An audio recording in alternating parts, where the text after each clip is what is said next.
একটা ভিডিওতে অনেকগুলো কমেন্ট চলে এসেছে, তো সেখান থেকে ভিডিও তৈরি করতেছি। তার জন্য হয়তো অনেক উপকার হবে, যারা নতুন অবস্থায় কাজ করতেছেন তাদেরও উপকার হবে। তো এখানে দেখতেছেন একজন আমাকে একটা কমেন্ট করেছে, এমডি শিপন। তো সে আমাকে বলতেছে আলাদাভাবে পকেট বানাতে গিয়ে আমার সমস্যা হইতেছে, একটু সমাধান দিবেন। এই কমেন্টটা 7 দিন আগে করেছে। আসলে অনেক সময়ের অভাবে এরকম ভিডিও তৈরি করা হয় না। তো একটা ভিডিওতে অনেকগুলো কমেন্ট রয়েছেন। কেউ শর্টটা চাচ্ছেন, কেউ ভিডিওটার প্রশংসা করেছেন, বা কেউ প্রথম থেকে শেষ পর্যন্ত এই ভিডিওগুলো চেয়েছেন। তো গারবাজ সফটওয়্যারের মূলত সব ভিডিওগুলোই আমার চ্যানেলে রয়েছে। এই চ্যানেল থেকে আপনারা সব কিছু শিখতে পারবেন ইনশাল্লাহ, যদি মনোযোগ দিয়ে আপনি শিখতে পারেন। তবে আজকে এই শিপন ভাইয়ের জন্য এই ভিডিওটি করা। আলাদাভাবে পকেট বানাতে গিয়ে তার অনেক সমস্যা হচ্ছে। তো নতুন অবস্থায় কাজ করতে গেলে অনেক সমস্যার সৃষ্টি হবে, এটাই স্বাভাবিক। এই জন্য আমি আছি, আমার চ্যানেল রয়েছে বা অন্য ইউটিউব চ্যানেলে যারা ভিডিও ছাড়ে তাদের ভিডিওগুলো দেখতে পারেন, এবং অনেক সিনিয়রের কাছ থেকে এই সমস্যার সমাধানগুলোর সমাধান নিতে পারেন। বিশেষ করে আমার চ্যানেলে যদি কোনো কমেন্টস করেন, সেই কমেন্টসের উপরে আমি আপনাদেরকে কিছু ভিডিও তৈরি করার চেষ্টা করব। এখানে মূল যে পয়েন্টটা বলেছে, আলাদাভাবে পকেট বানাতে গিয়ে সমস্যার সৃষ্টি হচ্ছে। আমার প্রশ্ন হচ্ছে, আলাদাভাবে পকেট বানাতে গিয়ে সমস্যা কেন সৃষ্টি হবে? আমরা একটা রেড অ্যাঙ্গেল নিব।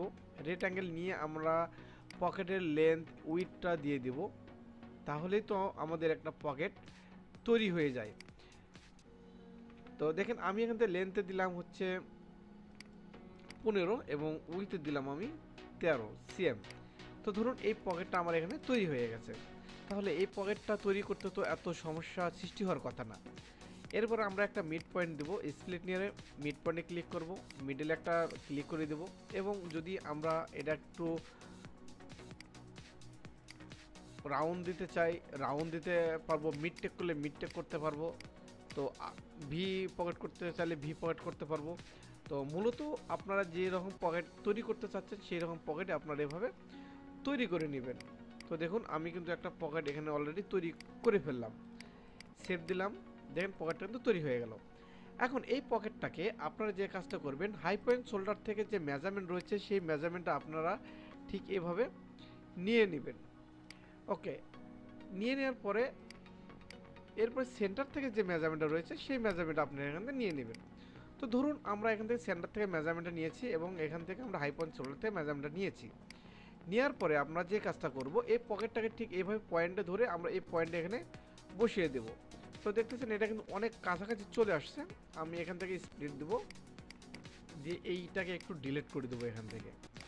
ওকে, এখন এই পয়েন্টে ধরে আমরা ঠিক এই পয়েন্টে একটা ক্লিক করে দেবো। এখন আমরা যে কাজটা করব, এই পকেটটা আমরা এই বডিতে বসিয়ে দেব। এই জন্য ক্রেডে চলে যাব, কপিতে ক্লিক করব, এই পকেটের উপরে এরকম করে এক একটা লাইন আমরা লেফট বাটন দিয়ে ক্লিক করব, রাইট বাটন ক্লিক করার পরে আবার ওকেতে দিয়ে দেবো। ওকেতে দেওয়ার পরে যেহেতু আমরা ফরন্ট পার্টে পকেটটা বসাবো, ফরন্ট পার্টে একটা লেফট বাটন ক্লিক করব, এরপর রাইট বাটন ক্লিক, ওকে, এরপর ওকে, ওকে। অনেক সুন্দরভাবে, অনেক চমৎকারভাবে দেখতেছেন এই পকেটটা কিন্তু বসে গেল। তাহলে এখানে সমস্যা হওয়ার সৃষ্টি হওয়ার কোনো কথা না। আপনারা যদি এই অপশনগুলো জানেন, তাহলে যে কোনো দিক দিয়ে যে কোনো প্রসেসের মাধ্যমে আপনারা কিন্তু pocket, back part, front part, যে কোনো পার্ট কিন্তু অনায়াসে তৈরি করতে পারেন। তো আশা করি এই ভিডিওটা আপনার অনেক হেল্পফুল হবে। যারা নতুন অবস্থায় কাজ করতেছেন তাদের জন্য অনেক মজাদার হবে। তো এরকম কমেন্ট করবেন, আমাকে কমেন্ট করলে সেই কমেন্টের উপরে কিন্তু আমি ভিডিওগুলো তৈরি করার চেষ্টা করব। তাহলে আপনাদেরও ভালো হবে, বাট আমাদেরও একটি ভিডিও তৈরি হয়ে যাবে। তো এই ছিল আজকের ভিডিও। খুদা হাফেজ, ভালো থাকবেন।